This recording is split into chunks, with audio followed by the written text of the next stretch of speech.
तो बच्चों, आज की क्लास में हम लोग डिटर्मिनेंट के प्रॉपर्टीज के ऊपर कुछ प्रॉब्लम को करेंगे। पिछले क्लास भी हम लोगों ने डिटर्मिनेंट के प्रॉपर्टीज के ऊपर कुछ क्वेश्चन को देखा था। तो आज के इस क्लास का पहला क्वेश्चन आप लोगों को दिया गया है। पहले कॉलम में b square minus a b और a b minus a square b c minus a c. दूसरे कॉलम में b minus c a minus b c minus a. तीसरे कॉलम में b c minus a c b square minus a b और a b minus a square. इस problem को किस तरीके से सॉल्व करेंगे? जब भी आपसे कहा जाए कि विदाउट एक्सपेंडिंग किसी डिटर्मिनेंट का वैल्यू निकालना है या उसे सॉल्व करना है, तो हम लोग कोशिश ये करते हैं कि किसी डिटर्मिनेंट के दो रो का वैल्यू आइडेंटिकल हो जाए या फिर दो कॉलम का वैल्यू आइडेंटिकल हो जाए, या फिर यूं हो कि किसी एक कॉलम के सारे एलिमेंट का वैल्यू जीरो हो या किसी एक रो के सारे एलिमेंट का वैल्यू जीरो हो जाए। हम लोग इसी कोशिश में रहते हैं। तो ऐसा करने के लिए हम लोग वैल्यू को, जो कॉलम और रो में नंबर्स दिए जाते हैं या अल्फाबेट जैसे दिए जाते हैं, जो भी न्यूमेरिकल वैल्यू हो, उसे हम लोग सिंपल फॉर्म में पहले लाते हैं। तो यहाँ पर जैसे कि दिख रहा है कि हम लोग पहले कॉलम से कुछ कॉमन निकाल सकते हैं। तो हम लोग यहाँ से ऐसा कर सकते हैं कि पहले कॉलम में से हम लोग b माइनस ए को कॉमन निकाल सकते हैं। तो अगर हम लोग b माइनस ए को कॉमन ले लेते हैं पहले कॉलम से, ठीक, और तीसरे कॉलम से भी हम लोग b माइनस ए को कॉमन निकाल सकते हैं। जैसे कि अगर यहाँ से पहले कॉलम के बारे में बात कर लेते हैं, यहाँ से अगर हम लोग b को कॉमन लेते हैं तो क्या बचेगा? b माइनस ए। यहाँ से अगर a कॉमन निकालते तो b माइनस ए, और यहाँ से अगर c कॉमन निकालते तो b माइनस ए। तो पूरे b माइनस ए को हम लोग डिटर्मिनेंट के बाहर कर लेंगे। इसी तरीके से अगर इन दोनों का हम लोग फैक्टर बनाए तो c कॉमन होने के बाद क्या बचेगा? b माइनस ए। यहाँ अगर फैक्टर बनाए तो b कॉमन होने के बाद क्या बचेगा ब्रैकेट में? b माइनस ए। और यहाँ a कॉमन होने के बाद क्या बचेगा? b माइनस ए। तो फिर इस थर्ड कॉलम से हम लोग b माइनस ए को डिटर्मिनेंट के बाहर कर लेंगे। तो एक b माइनस आएगा, b माइनस ए आएगा कॉलम 1 से, और दूसरा b माइनस ए आएगा कॉलम 3 से। तो क्या हो जाएगा? b माइनस ए होल स्क्वायर। अब हम लोग डिटर्मिनेंट में जो वैल्यू बचा है उसे देखते हैं। तो पहले कॉलम में बचेगा b, है ना। b माइनस ए अगर हम बाहर निकाल लेते तो यहाँ आएगा b। दूसरे पहले कॉलम के दूसरे एलिमेंट में आएगा a और यहाँ आएगा c। कॉलम 2 में हम लोगों ने कुछ भी चेंज नहीं किया, तो ये वैसे ही रहेगा b minus C, a minus b और c माइनस a। तीसरे कॉलम के बारे में अगर बात करते हैं तो c, यहाँ आएगा b और यहाँ आएगा a, ठीक है। अब बच्चों हम लोग आगे बात करते हैं। हम लोग ऐसा करते हैं कि कॉलम 3 को कॉलम 2 में लाकर ऐड कर देते हैं। तो ऐड कर देने से क्या होगा उसे जरा गौर से देखो। तो पहला कॉलम हम लोग वैसे ही रखते हैं बी ए सी। जब हम लोग इस सी को यहाँ लाकर ऐड करेंगे तो सी और सी कैंसिल होगा, बचेगा बी। जब इस बी को यहाँ लाकर ऐड करेंगे तो बी और बी कैंसिल होगा, बचेगा ए। और जब इस ए को यहाँ लाकर ऐड करेंगे तो बचेगा सी। और तीसरा कॉलम वैसे ही रहेगा सी बी ए। अब बच्चों हम लोग को यहाँ पे दिख रहा है कि कॉलम 1 और कॉलम 2 का वैल्यू इक्वल है, इसलिए इस पूरे डिटर्मिनेंट का वैल्यू क्या होगा? डिटर्मिनेंट का वैल्यू हो जाएगा 0। तो आंसर क्या आया? 0। ठीक, हम लोग चलते हैं दूसरे क्वेश्चन की तरफ। यहाँ इस डिटर्मिनेंट के वैल्यू का पता करना है, वो भी विदाउट एक्सपेंडिंग, एक्सपेंड किए बिना। जैसा कि हम लोगों ने पिछले प्रॉब्लम में देखा कि अगर एक्सपेंड नहीं करना है तो फिर या तो दो कॉलम या दो रो को आइडेंटिकल करो, या फिर किसी एक रो के सारे वैल्यू को 0 करो, या किसी एक कॉलम के सारे वैल्यू को। तो हम लोग इसी सोच में और इसी ख्याल में रहते हुए आगे बढ़ेंगे। और ऐसा करने के लिए हम लोग क्या करते हैं, किसी कॉलम में कुछ ऐड, सब्ट्रैक्ट, मल्टीप्लाई, डिवाइड, इस तरह का कुछ काम करते हैं। तो यहाँ पर भी बिल्कुल हम लोग कुछ वैसा ही करने वाले हैं। यहाँ पर हम लोग को दिख रहा है कि अगर हम लोग पहले रो में a मल्टीप्लाई करते हैं, ये पहला रो है, अगर यहाँ हम लोग a मल्टीप्लाई करते हैं तो इस एलिमेंट का वैल्यू क्या आएगा? इसका वैल्यू होगा 1, ठीक। ये हो जाएगा a क्यूब और ये होगा abc। अगर दूसरे रो में हम लोग b मल्टीप्लाई करते हैं तो ये होगा 1, ये हो जाएगा b क्यूब और ये हो जाएगा abc। और अगर तीसरे रो में हम लोग c मल्टीप्लाई करते हैं तो ये होगा 1, ये होगा c क्यूब और ये हो जाएगा abc। क्योंकि हम लोग को कॉलम 3 के सारे एलिमेंट का वैल्यू abc मिलने वाला है, तो हम कॉलम 3 के सारे एलिमेंट को जब कॉमन निकाल लेंगे तो यहाँ पे क्या बचेगा? 1, यहाँ भी आएगा 1 और यहाँ भी आएगा 1। और जब कॉलम 3 में 1 है तो कॉलम 1 में भी पहले 1 आ चुका है, इसलिए जब दो कॉलम आइडेंटिकल तो डिटर्मिनेंट का वैल्यू क्या हो जाएगा? 0। चलिए इसे हम लोग देख लेते हैं पहले। ओके, तो पहले हम लोग कॉलम 1 में रो 1 में a मल्टीप्लाई करेंगे तो a से डिवाइड कर लेते हैं। रो 2 में बी मल्टीप्लाई करेंगे तो बी से भी डिवाइड कर लेते हैं, और रो 3 में सी मल्टीप्लाई करेंगे तो सी से भी डिवाइड कर लेते हैं। अब मल्टीप्लाई करते हैं तो पहला नंबर एलिमेंट क्या बनेगा, सॉरी वो बन जाएगा ए, है ना। कि हम लोग ए से मल्टीप्लाई करेंगे ना, ए नहीं बनेगा, 1/a इंटू ए, हम लोग को मिलेगा 1। दूसरा क्या बनेगा, ए क्यूब, और ये बन जाएगा ए बी सी। इसी तरह अगर हम लोग रो 2 में भी मल्टीप्लाई करेंगे तो ये बनेगा 1, ये हो जाएगा बी क्यूब, और ये हो जाएगा ए बी सी। और इसी तरीके से ये बनेगा 1, ये बन जाएगा सी क्यूब, और ये बनेगा ए बी सी। अब अगर हम लोग ए बी सी को थर्ड कॉलम से कॉमन निकाल लेते हैं तो क्या आएगा, ए बी सी, और पहले से ए बी सी डिनोमिनेटर में था, अब ये हो जाएगा 1 1 1, ये ए क्यूब, ये बी क्यूब, ये सी क्यूब, और ये 1 1 1। अब चूंकि यहाँ पे कॉलम 1 और कॉलम 3 आइडेंटिकल हो चुका, इसलिए डिटर्मिनेंट का वैल्यू क्या हो जाएगा, ये तो कट गया, 1 इंटू 0, मतलब पूरे डिटर्मिनेंट का वैल्यू हुआ 0। नेक्स्ट प्रॉब्लम की तरफ चलते हैं। बच्चों यहाँ पर एक डिटर्मिनेंट दिया गया है और आपसे पूछा गया है कि इस डिटर्मिनेंट का वैल्यू पता करना है विदाउट एक्सपेंडिंग। और यहाँ पर जो ओमेगा दिया गया है वो ओमेगा क्या है, complex cube root of unity. Class 11 में कॉम्प्लेक्स नंबर में आप लोगों ने पढ़ा है कि ओमेगा क्या है, complex cube root of unity. और हम लोग जानते हैं कि ओमेगा क्यूब का वैल्यू क्या होता है, तो ओमेगा क्यूब होता है 1, ठीक है। ओमेगा क्यूब का वैल्यू 1 होता है, और 1 प्लस ओमेगा स्क्वायर ये होता है 0। ये हम लोगों ने क्लास 11 में पढ़ा। इसी कंसेप्ट का हम लोग कुछ इसी तरह के कंसेप्ट का हम लोग यूज करेंगे। सबसे पहले ओमेगा की पावर को हम लोग सिंपल कर लेते हैं। ओमेगा की पावर को 100 में क्या लिख सकते हैं हम लोग, इसे हम लोग लिख सकते हैं ओमेगा की पावर में 3 और 33 इंटू ओमेगा, ठीक है। तो ये ओमेगा क्यूब 1 होगा, 1 के पावर में 33, 1 इंटू ओमेगा होगा। इसी तरीके से अगर बात करते हैं ओमेगा की पावर में 203, तो इसे हम लोग क्या लिख सकते हैं, इसे हम लोग लिख सकते हैं ओमेगा के पावर में 3, ऐसा कर लेते हैं ओमेगा के पावर में 100 के पावर में 2, और फिर ओमेगा क्यूब, ठीक है ना। ये पूरा 203 हो जाएगा। अभी हम लोगों ने देखा कि ओमेगा के पावर में जो 100 है उसका वैल्यू क्या आया है, ओमेगा। तो हम लोग लिख सकते हैं ये पूरा वैल्यू ब्रैकेट के अंदर जो है वो ओमेगा होगा, और बाहर में स्क्वायर है इसलिए ये ओमेगा स्क्वायर हो जाएगा, और ओमेगा क्यूब 1 है इसलिए ये पूरा वैल्यू हुआ ओमेगा स्क्वायर। तो यहाँ पर हम लोग यूं कह सकते हैं कि ओमेगा के पावर में 100 का वैल्यू क्या आया, ओमेगा आया, और ओमेगा के पावर में 203 का वैल्यू क्या आया, ओमेगा स्क्वायर। तो डिटर्मिनेंट में अंदर में जो इस एलिमेंट में ओमेगा के पावर में 203 है, 203 है, उसे हम लोग ओमेगा स्क्वायर लिख सकते हैं, और जहां पर ओमेगा के पावर में 100 है उसे हम लोग ओमेगा लिख सकते हैं, ठीक है। तो हम लोग इसे डिटर्मिनेंट को थोड़ा सिंपल फॉर्म में पहले लिख लेते हैं। तो इसे लिखते हैं 2 प्लस 3 ओमेगा के पावर में 100, तो ये ओमेगा हो जाएगा, और ये हो जाएगा ओमेगा स्क्वायर 1 और 2 ओमेगा, ठीक। दूसरे कॉलम के बारे में बात करते हैं, 2 omega square 1 plus omega plus 3 omega square, और यहाँ 2 ओमेगा स्क्वायर। तीसरे कॉलम के बारे में बात करते हैं, 1 2 ओमेगा और 3 प्लस ओमेगा स्क्वायर। ये हम लोगों का एक डिटर्मिनेंट बना, थोड़ा सा सिंपल फॉर्म हुआ। ओके, अब आगे चलते हैं, इसे देखते हैं। अब यहाँ हम लोग क्या करें, यहाँ तक तो हम लोगों ने डिटर्मिनेंट को थोड़ा सिंपल किया। अब यहाँ पर हम लोगों को ये देखना है कि क्या कोई 2 रो या 2 कॉलम आइडेंटिकल हो रहा है, या फिर किसी एक रो के सारे एलिमेंट का वैल्यू 0, या किसी एक कॉलम के सारे एलिमेंट का वैल्यू 0 अगर हो जाए तो हम लोग आसानी से कह सकते हैं कि डिटर्मिनेंट का वैल्यू 0। ऐसा करने के लिए हम लोग यहाँ पर कौन सा स्टेप लेंगे, तो यहाँ पर हम लोग यूं करते हैं कि कॉलम 1 नया बनाते हैं। किस तरीके से, column 1 plus column 2 plus column 3 add कर लेंगे। तो अगर हम लोग ऐड करते तो क्या होगा, कॉलम 1 को गौर से देखना, 2 plus 3 omega plus omega square plus 2 omega square plus 1, ठीक।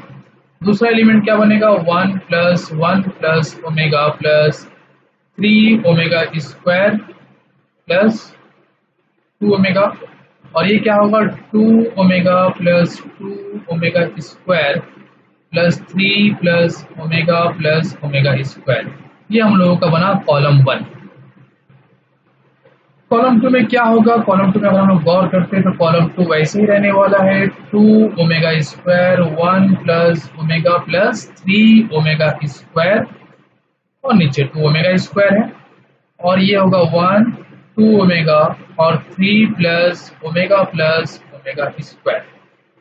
ठीक है, अब यहाँ पर हम लोग गौर करते हैं थोड़ा सा, कॉलम वन में अगर हम लोग गौर करते हैं, कॉलम वन को थोड़ा और सिंपल बनाने की कोशिश करते हैं, तो हम लोग को यहाँ पर दिखेगा कि नंबर 2 प्लस 1, 2 और 1 कितना हो जाएगा, ये हो जाएगा 3 plus 3 omega plus omega square plus 2 omega square, ये क्या हो जाएगा 3 ओमेगा स्क्वायर।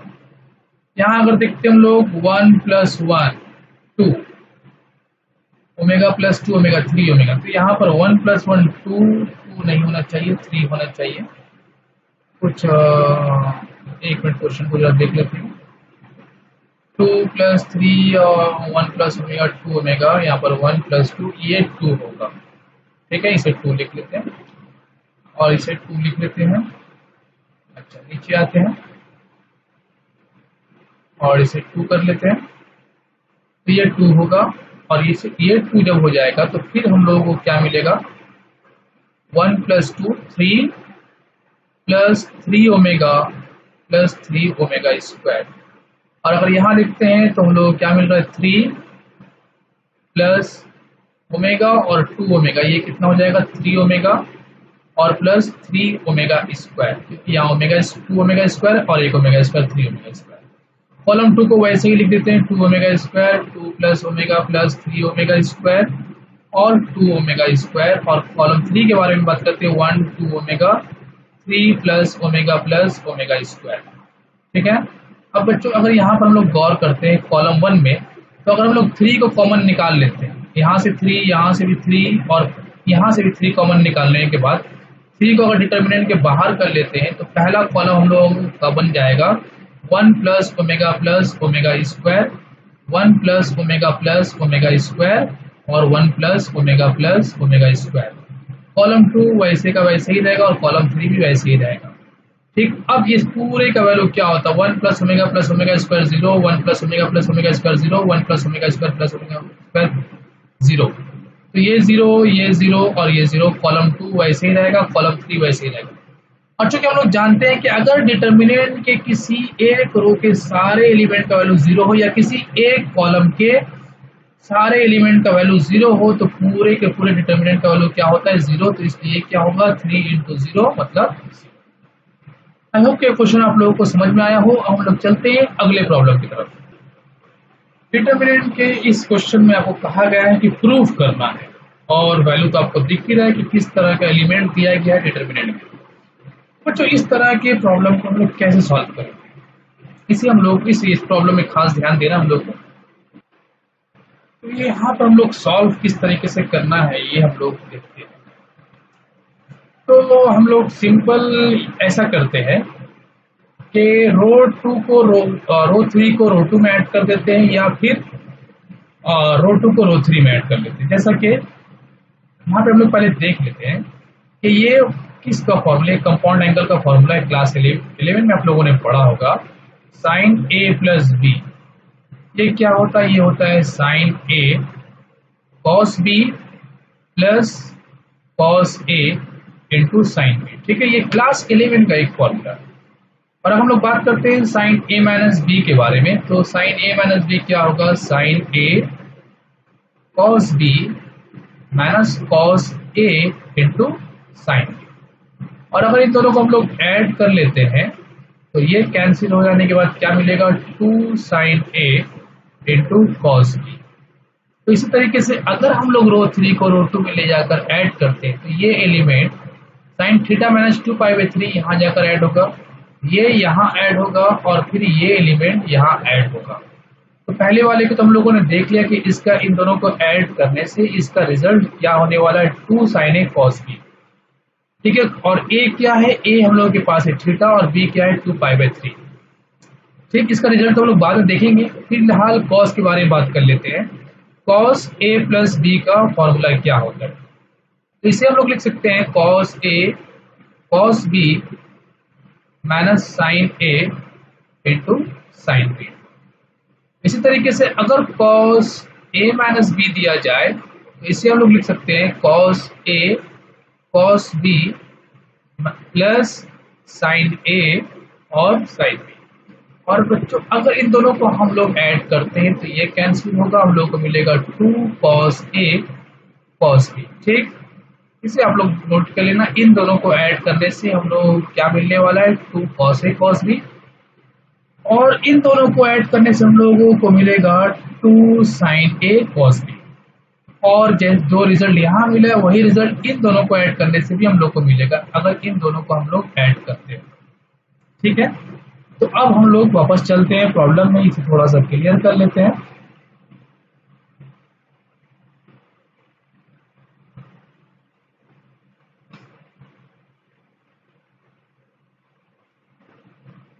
ओके, एक मिनट।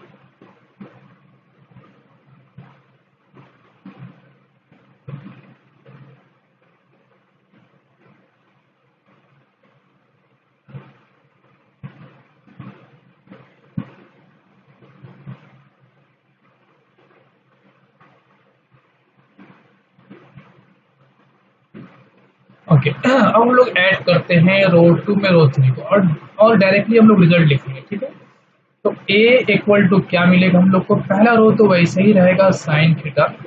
यहाँ पर क्या हो जाएगा, अगर हम लोग ऐड करते हैं तो हम लोग को मिलेगा 2 साइन थीटा और cos 2 pi by 3, cos 2 pi by 3।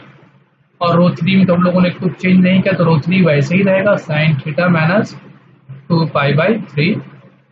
इसी तरीके से ये क्या होगा, cos थीटा, और अगर हम लोग cos इसे यहाँ ले जाकर ऐड करते हैं तो हम लोगों को मिलेगा 2 cos theta cos 2 pi by 3।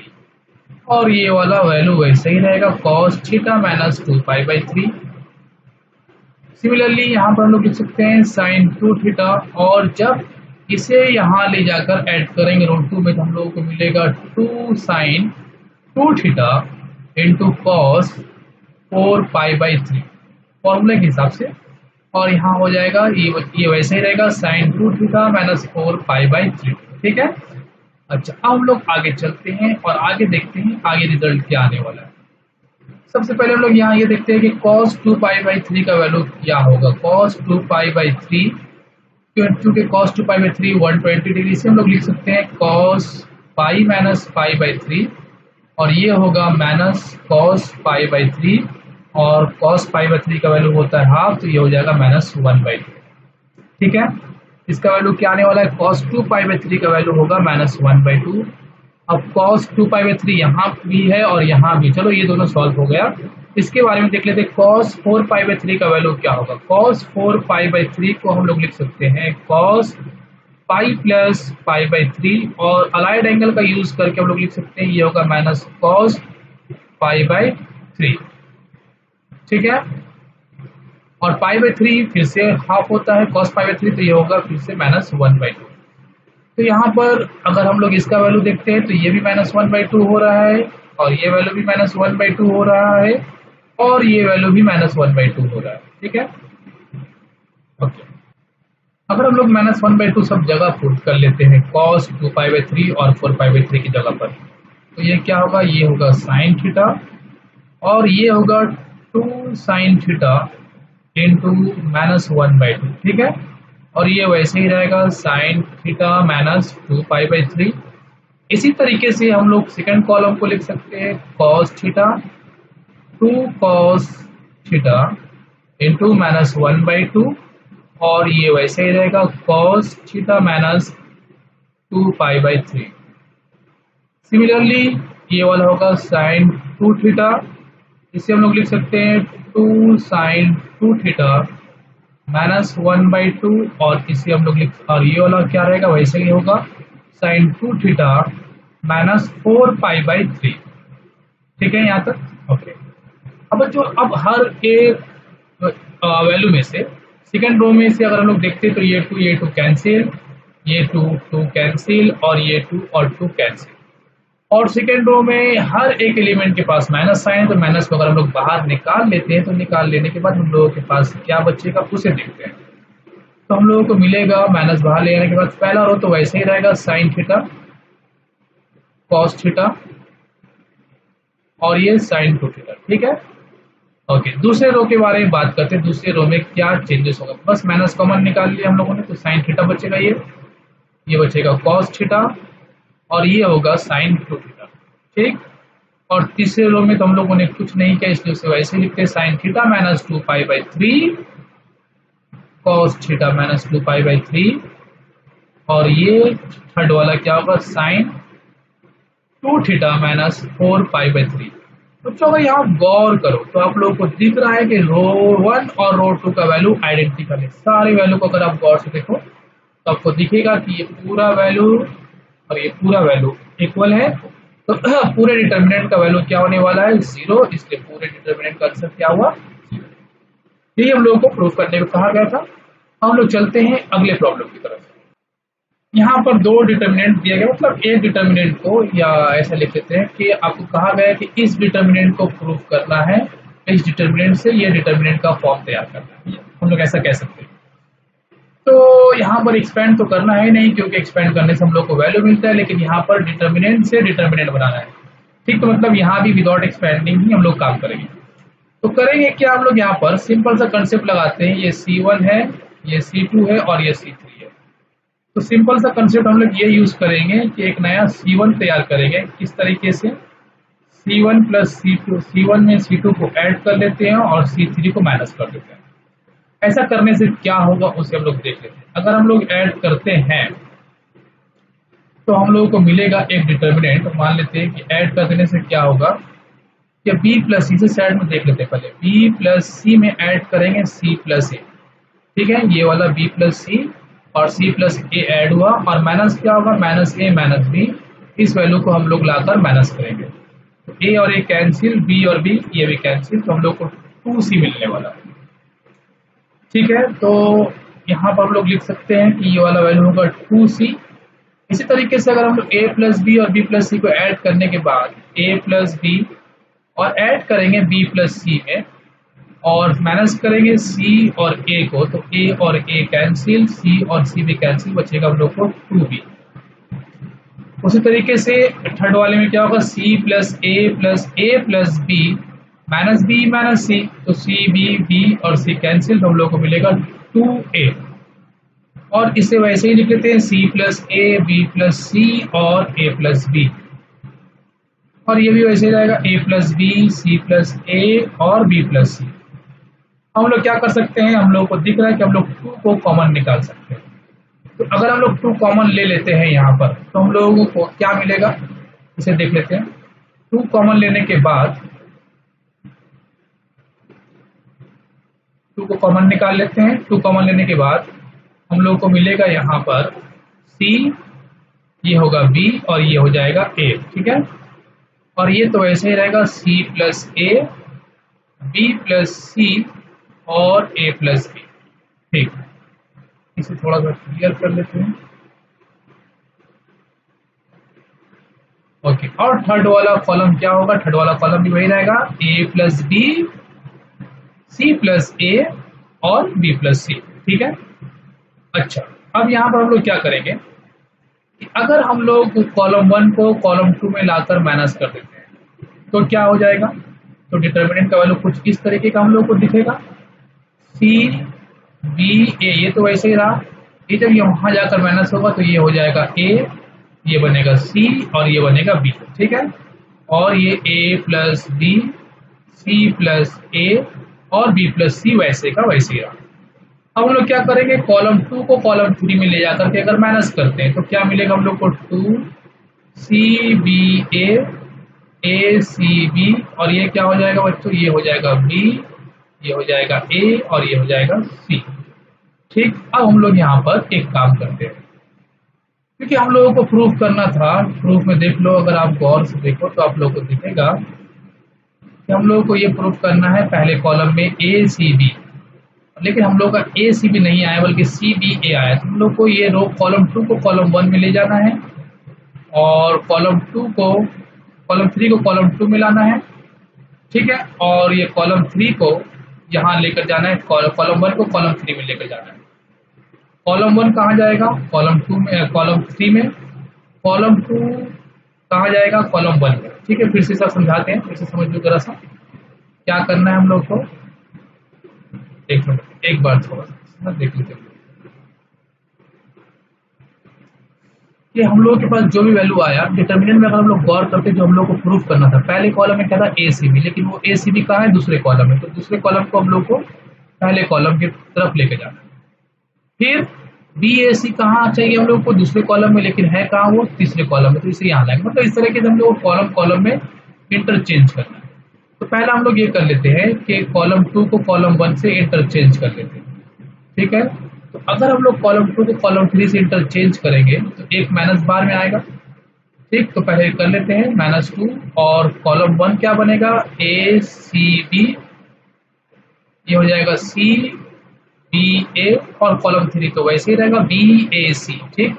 लेकिन हम लोगों को BCA यहाँ चाहिए कॉलम 2 में, तो फिर से कॉलम 2 और कॉलम 3 को इंटरचेंज करते हैं और जब फिर से करेंगे तो ये माइनस क्या हो जाएगा, प्लस हो जाएगा, तो ये वाला माइनस प्लस बन जाएगा ना। ओके, और क्या मिलेगा हम लोग को, पहला कॉलम तो वही रहेगा ACB, दूसरा कॉलम हो जाएगा BAC और तीसरा कॉलम हो जाएगा CBA, और ये हम लोगों का। तो बच्चों यहाँ तक हम लोगों ने डिटर्मिनेंट के प्रॉपर्टीज के ऊपर कुछ क्वेश्चन को आज सॉल्व किया। अगले क्लास में हम लोग डिटर्मिनेंट के ऊपर कुछ और भी कंसेप्ट को सीखेंगे और आज का क्लास हम लोग यहीं पर ऑफ करते हैं।